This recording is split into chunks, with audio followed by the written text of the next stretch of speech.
Welcome to Fractured Chaos. Do you know that feeling when the ground beneath you starts to crumble?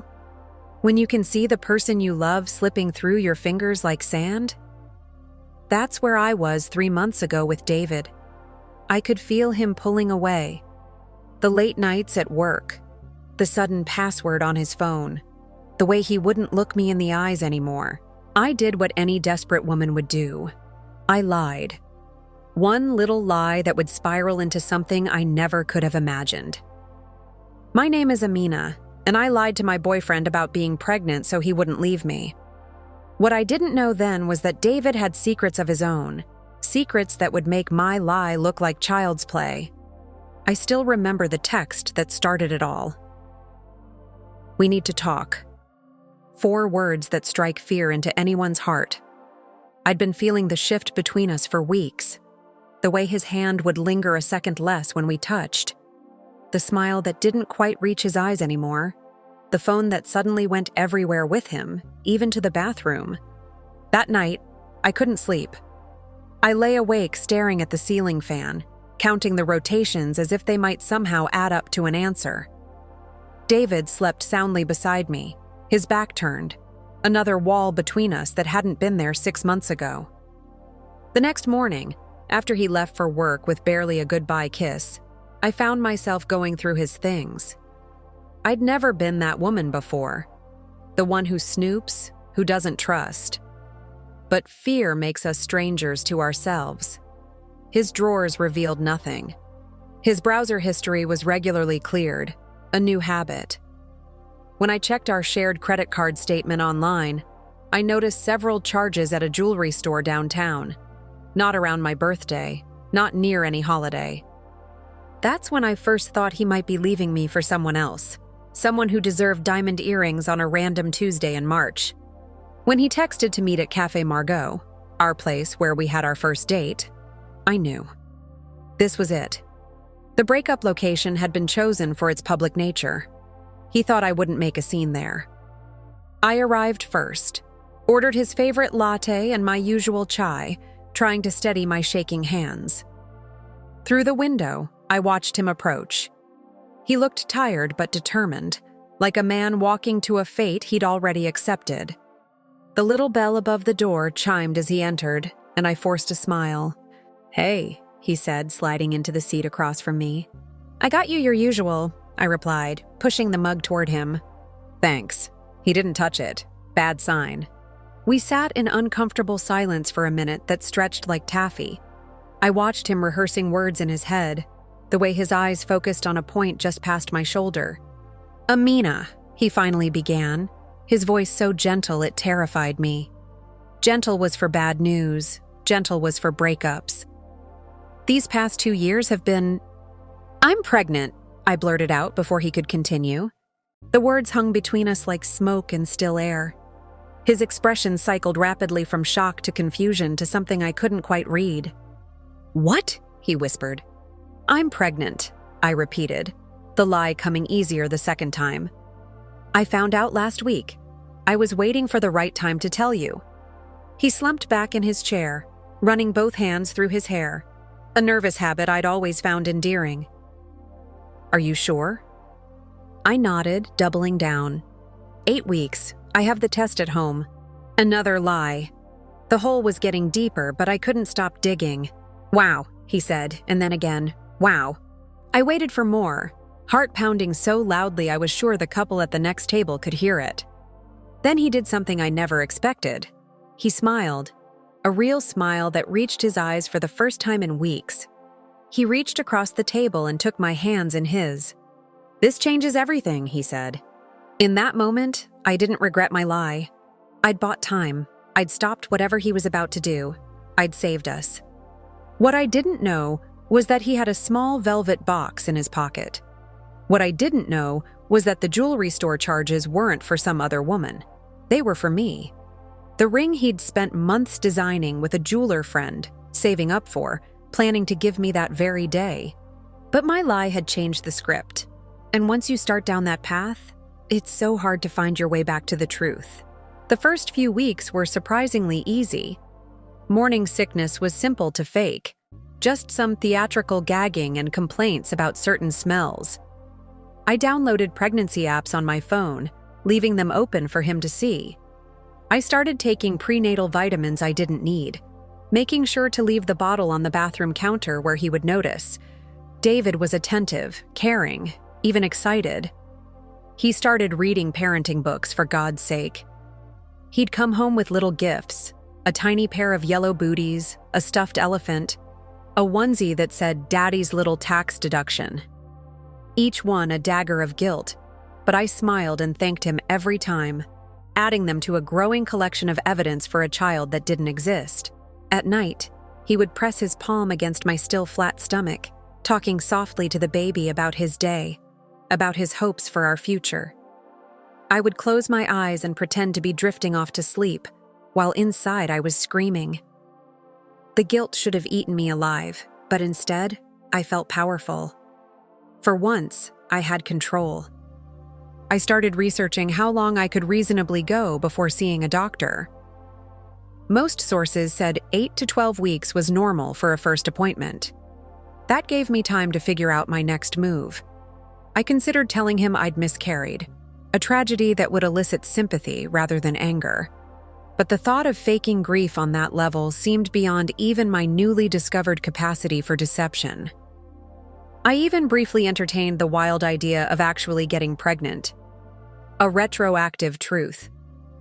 One night, I tried to initiate sex for the first time in months, but David gently declined. "I read that it's perfectly safe," I said, trying to hide my desperation. "The baby won't know." He laughed and kissed my forehead. "It's not that. I'm just exhausted from work. This project is killing me." He rolled over and was asleep within minutes, leaving me staring at his back, wondering what project could possibly be consuming so much of his energy and time. The next day, I called to make an appointment with an OB/GYN. I couldn't put it off any longer. David had started asking when we would get to hear the heartbeat. I scheduled it for 3 weeks out, the furthest date I could reasonably request. That night, I lay awake again, listening to David's even breathing beside me. How had it come to this? I'd never thought of myself as a liar before. I'd always prided myself on my honesty, my integrity. Now I was living in a house of cards, waiting for the inevitable collapse. I slipped out of bed and went to the kitchen. Our apartment was small but comfortable, filled with the accumulated evidence of our 2 years together. Photos from vacations, the ugly lamp his mother had given us that I secretly loved, his extensive vinyl collection mingling with my paperbacks on the shelves. I made myself tea and sat at our tiny kitchen table, the one we'd found at a flea market and refinished together in the early, blissful days of cohabitation. Memories of that weekend flooded back. How we'd laughed when I got stain on my nose, how he'd kissed it off, how that kiss had led to making love right there on the drop cloth in our half-furnished apartment. What happened to us? When did we start drifting apart? Was it when he took the new job with longer hours? Was it when I turned down his suggestion of a weekend trip to visit his parents, claiming a work deadline I didn't actually have? Or was it something deeper, something fundamental about us that had been there all along, waiting to surface? The sound of David's phone vibrating broke my reverie. He'd left it charging on the counter. Normally, I wouldn't have looked, but Normal had left the building weeks ago. The screen showed a text from someone named Alex. "Can't wait to see you tomorrow. Same time?" Alex? Who the hell was Alex? In 2 years, he'd never mentioned an Alex. Before I could stop myself, I picked up his phone. It was locked, of course. 4-digit code. I tried his birthday. Failed. Our anniversary. Failed. His mother's birthday. Failed. Then I tried the obvious 1234. The phone unlocked. David, for all his secrecy, had never been good with passwords. I opened his messages. The thread with Alex was short, as if regularly deleted. Just a few exchanges about meeting times. Nothing explicitly romantic, but nothing innocent either. No, "Hey buddy" or "What's up man" to indicate this was a male friend. No context at all. My hands shook as I put the phone down, exactly where I'd found it. My suspicions had been right all along. He was seeing someone else, someone named Alex. I went back to bed and lay rigid beside him, a gulf of secrets between us now. In the morning, I'd have to decide what to do next. Confront him? Continue the lie? Come clean and hope for mercy? But when morning came, David woke me with breakfast in bed, heart-shaped pancakes with the words, "I love you both," written in syrup. He had already called in sick to work so he could take me shopping for maternity clothes. "You're going to start showing soon," he said, his hand resting on my stomach. My little family. The look of pure joy on his face broke something in me. I couldn't confront him. Not yet. Not until I had more information. So I ate the pancakes. I went shopping and bought flowing tops that would hide my non-existent baby bump for a little longer. I smiled and nodded when he talked about converting the small second bedroom into a nursery, and I planned my next move. The doctor's appointment loomed like a guillotine on the horizon. I had 3 weeks to either come clean or find a way around it. Meanwhile, I needed to know more about Alex. I started small. Casually mentioned during dinner that he should invite some work friends over sometime. "I feel like I hardly know the people you spend your days with," I said, keeping my tone light. He shrugged. "They're not that interesting, trust me. Not even... What's his name, the one you've mentioned before?" "Alex?" His fork paused halfway to his mouth, just for a split second, but long enough for me to catch it. "Alex? I don't think I've talked about anyone named Alex." The lie was so smooth I almost believed him. Almost. "Oh, maybe I'm mixing up your office with mine." I recovered quickly. "My Alex is insufferable." I laughed, making up a quick anecdote about a fictional coworker. He relaxed and joined in, but something had shifted. I'd tipped my hand. He knew I was fishing. That night, he took his phone with him to the bathroom again. The next day, I left work early and positioned myself across the street from his office building. I felt ridiculous, like a character in a bad detective novel, but I needed to know. At 5:30, he emerged, but instead of heading toward the subway that would take him home, he turned in the opposite direction. I followed at a distance, grateful for the crowded sidewalks that made it easy to blend in. He walked 6 blocks to a quiet bistro, the kind of place you'd take someone for an intimate conversation rather than a business meeting. Through the window, I watched him check his watch, order a drink, then stand to greet someone. A woman. Tall, slim, with a cascade of dark curls. She air-kissed his cheek, familiar but not overly intimate. They sat, leaned in close to talk. My heart pounded as I took out my phone and snapped a picture through the window. A creepy move, but I was well beyond worrying about social norms at this point. I didn't wait to see more. I couldn't bear it. I walked home in a daze, the image of them burned into my retinas. At home, I enlarged the photo, studying the woman's face. She was beautiful in an unconventional way. Strong nose, wide mouth, eyes that crinkled at the corners. She looked kind. That somehow made it worse. When David came home at 8:30, he smelled faintly of wine and a perfume that wasn't mine. "Sorry I'm late," he said, kissing my cheek. "Work dinner ran long." Another lie to add to the collection. "We were building quite a museum." "No problem," I replied. "I wasn't feeling well anyway. Baby stuff." I patted my stomach for emphasis. He frowned with concern. "Do you need anything? Ginger ale? Crackers?" "I'm fine now," I assured him, the guilt twisting like a knife. "Just tired." In bed that night, I made a decision. I needed to know exactly what I was dealing with. The next day, while David was at work, I did something I'm not proud of. I installed spyware on his laptop. The program was advertised for parents monitoring their children's online activities, but we all know what it's really used for.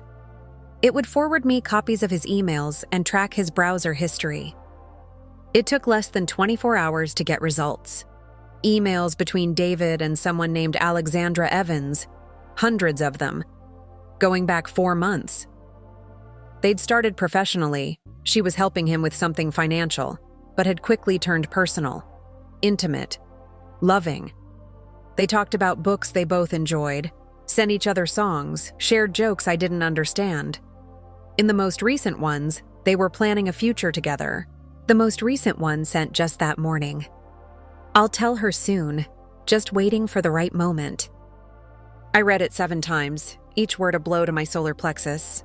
He wasn't pulling away because he didn't love me. He was pulling away because he was in love with someone else.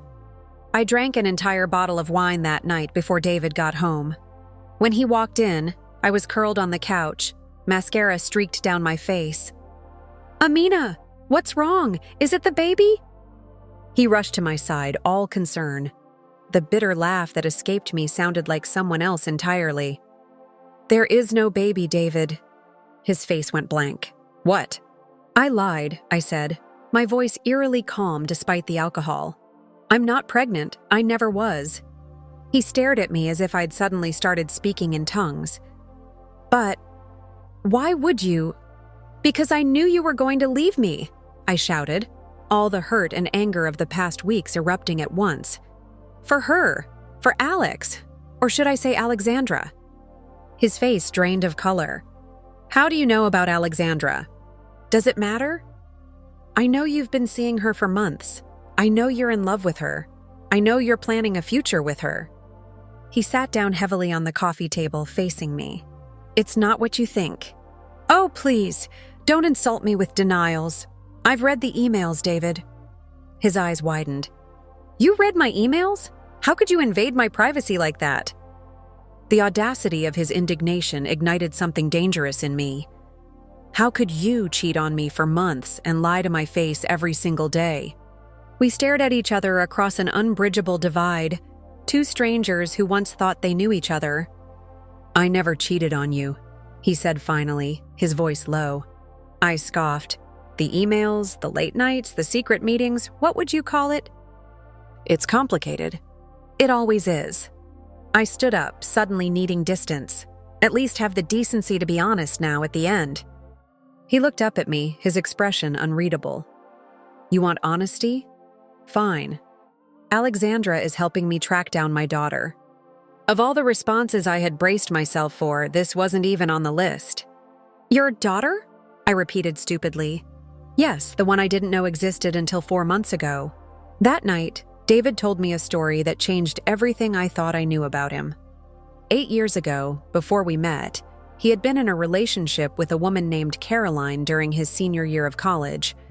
It ended badly when she transferred to another university across the country. What he didn't know was that she was pregnant when she left. She never told him, never asked for money, never made any attempt to contact him again. 4 months ago, he received a friend request on social media from a woman he didn't recognize. Alexandra Evans, a private investigator hired by Caroline's parents after her death from breast cancer last year. They wanted to find their granddaughter's father. Alexandra had tracked David down. "They sent me pictures," he said, pulling out his phone and showing me images I'd never seen before. A little girl with David's eyes and smile. Lily, 7 years old, living with her grandparents just 2 hours away. "I couldn't believe it at first," he continued. "I demanded a DNA test. It came back positive. She's mine, Amina. I have a daughter." I sat in stunned silence, trying to process this revelation. "Why didn't you tell me?" I finally asked. He sighed deeply. "I was going to. That day at the cafe, that's what I wanted to talk about. I'd finally met her the weekend before, when you thought I was at that conference in Chicago. I was trying to figure out how to bring her into our lives. And then you told me you were pregnant." He trailed off, shaking his head. "So all those late nights, those meetings with Alexandra. She's been helping me navigate the legal aspects. I'm not listed on Lily's birth certificate. Her grandparents have legal custody. We've been working on establishing my paternal rights while respecting their role as her primary caregivers." I tried to align this new information with what I thought I knew. The emails talking about a future together? He looked confused, then understanding dawned. "You mean where I said our future together? I was talking about me, you, our baby, and Lily, a family. Alexandra was helping me plan how to integrate everything." The pieces weren't quite fitting. But you've been so distant. The password on your phone, the secretiveness. I was terrified, he admitted. Finding out you have a child you never knew about, it changes you. I wasn't sure how you'd react. And yes, I've been keeping things from you, but not for the reasons you thought. He pulled the velvet box from his pocket, the same one he'd been carrying the day I told him I was pregnant. I bought this 3 months ago. I was going to propose, then everything with Lily happened, and I decided to wait until I had everything figured out. Then you told me you were pregnant, and it seemed like fate. A sign that we were meant to be a family. That's why I was so happy that day at the cafe. He opened the box, revealing a vintage-style emerald ring that was exactly my taste. I know things are a mess right now. We've both been lying, but I still want this, Amina. I want you. I want us to be a family. You, me, our baby, and hopefully, in time, Lily too. I stared at the ring, tears blurring my vision. David, I whispered, there is no baby. I made it up because I thought you were going to break up with me. His face fell. I know, you said that earlier. And you still want to marry me, even after my lie? He took my hand. We've both made mistakes, but I love you. That's the one true thing in all of this. I wanted to believe him, but something still felt off. Can I see them? I asked. All the emails between you and Alexandra? I only saw a few. His hesitation was brief but noticeable. Of course, he said, reaching for his laptop. He pulled up his email and handed it to me. I scrolled through the correspondence, reading more carefully now, with context. Most of it aligned with what he'd told me. Discussions about legal rights, reports from Alexandra's meetings with the grandparents, plans for visitation.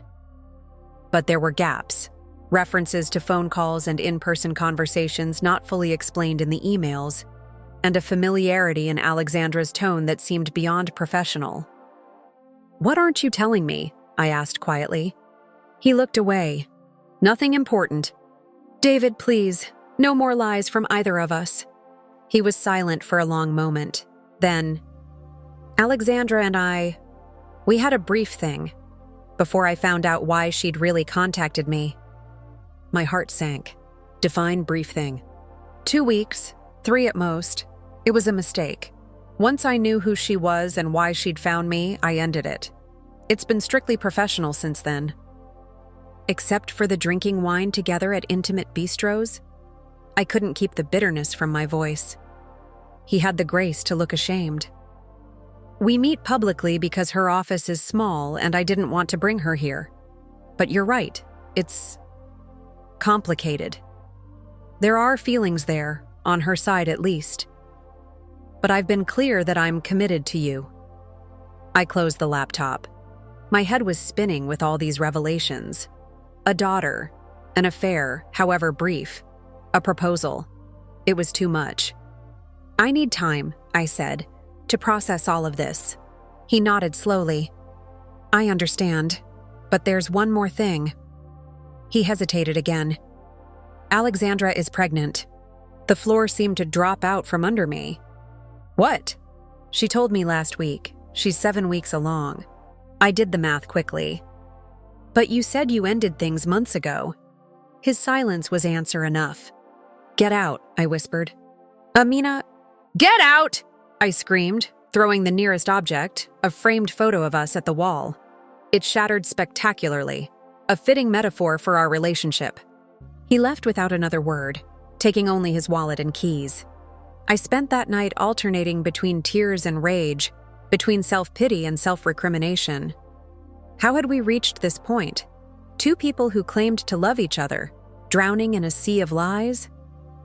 The next morning, I called in sick to work and did something I never thought I would.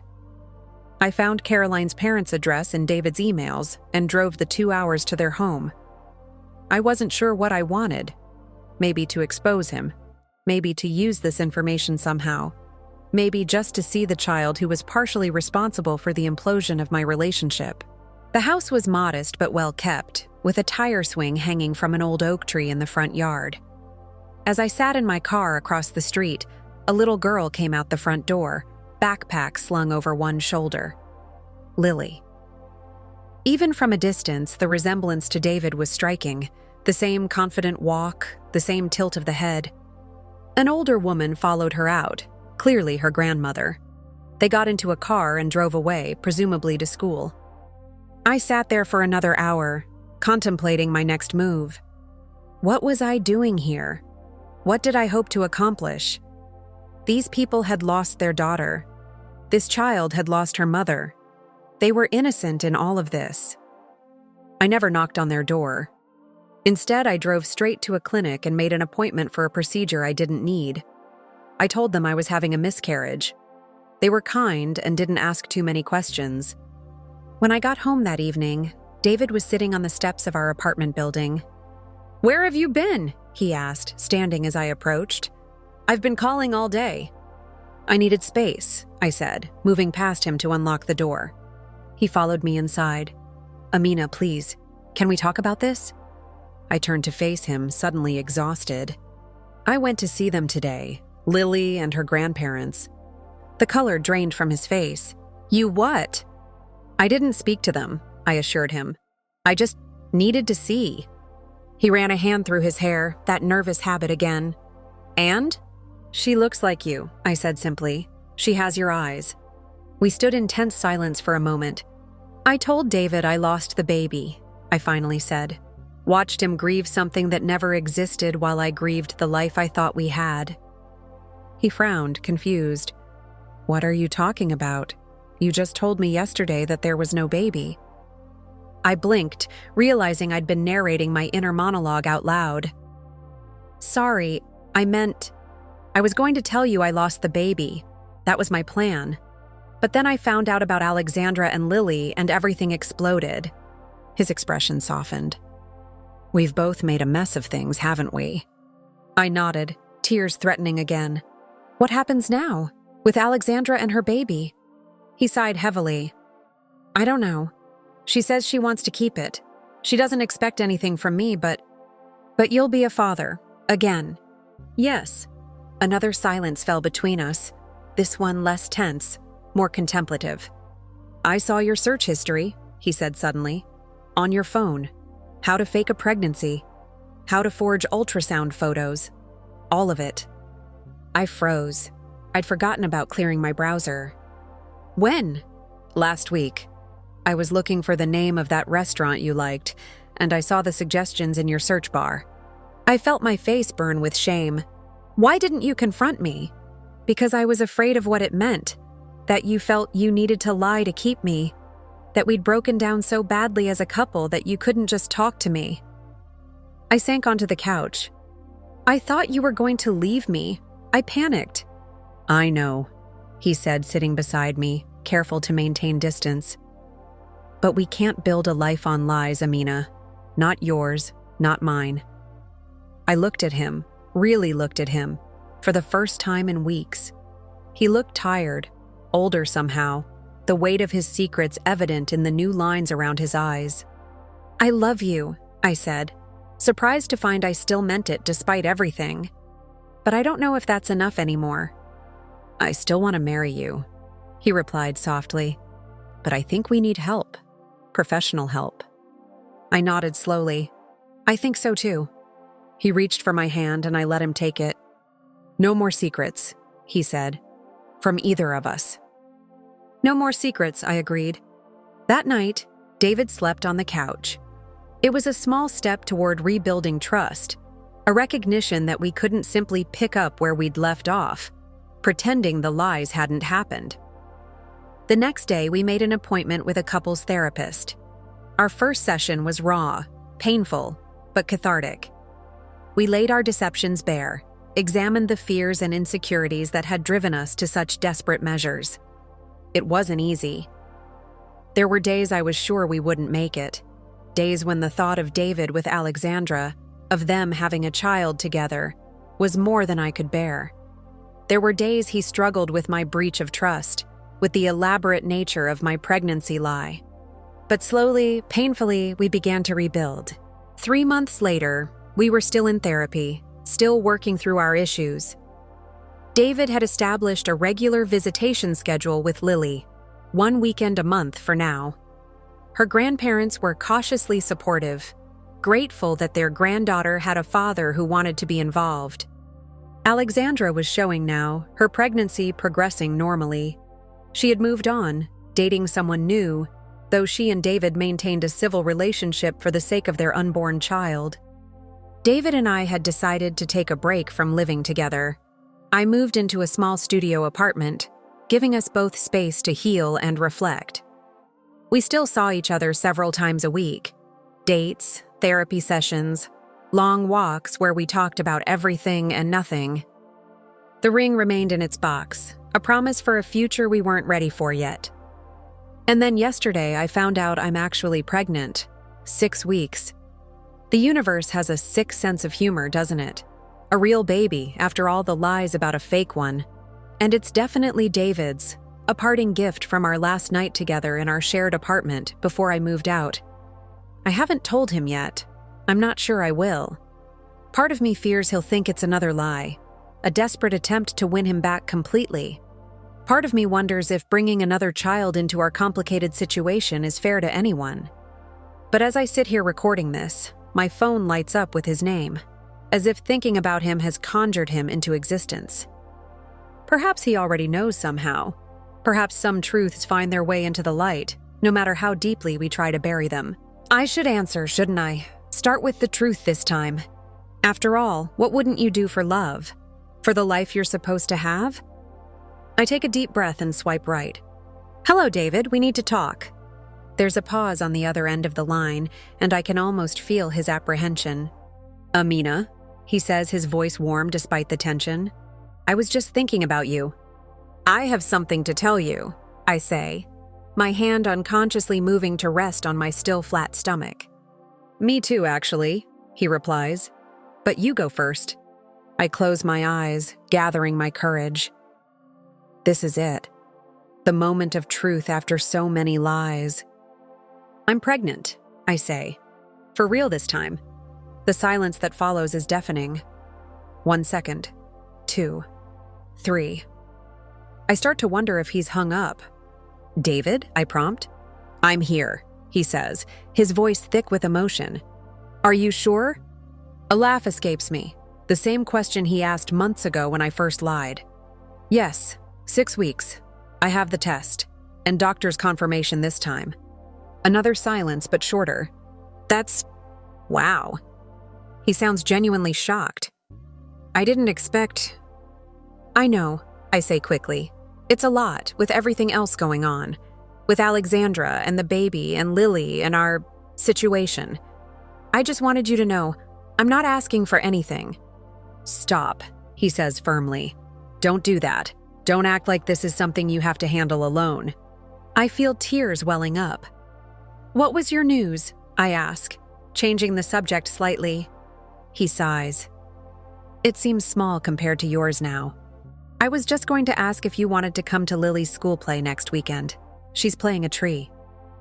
Now I'm really crying, tears streaming silently down my face. A tree, huh? Yeah, she's very excited about it. Says it's a speaking tree. I smile through my tears.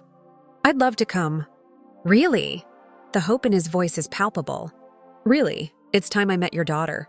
Our daughter, he corrects gently. If we're going to try this again, and I want to, Amina, I really do, then she's our daughter. And this new baby will be our baby. What about Alexandra's child? Also part of our family, in whatever form that takes. It's messy and complicated and not what either of us planned, but it's ours. I take a shaky breath. That's a lot of children for people who weren't even speaking 3 months ago. He laughs and the sound feels like coming home. We'll figure it out, together, with honesty this time. With honesty, I agree. We talk for another hour about everything and nothing, about doctor's appointments and prenatal vitamins, about how to tell Lily she's going to be a big sister twice over in the same year, about the future, scary and uncertain, but somehow hopeful again. When we finally hang up, I sit in the silence of my small apartment, hand still resting on my stomach. marveling at the twists and turns that have brought me to this moment. Life is rarely what we expect it to be. The stories we tell ourselves, and others, shape our reality in ways we can't always predict or control. My lie brought me here, to this unexpected but not unwelcome future. David's secrets did the same. In the end, perhaps the weight of our lies was necessary. The pressure that forced us to break open and rebuild, stronger and more honest than before. Tomorrow I'll see David in person. We'll talk more about what happens next. We'll make plans and probably break them. We'll stumble and fall and get back up again. But whatever happens, we'll face it with the truth this time. For now, that seems like enough.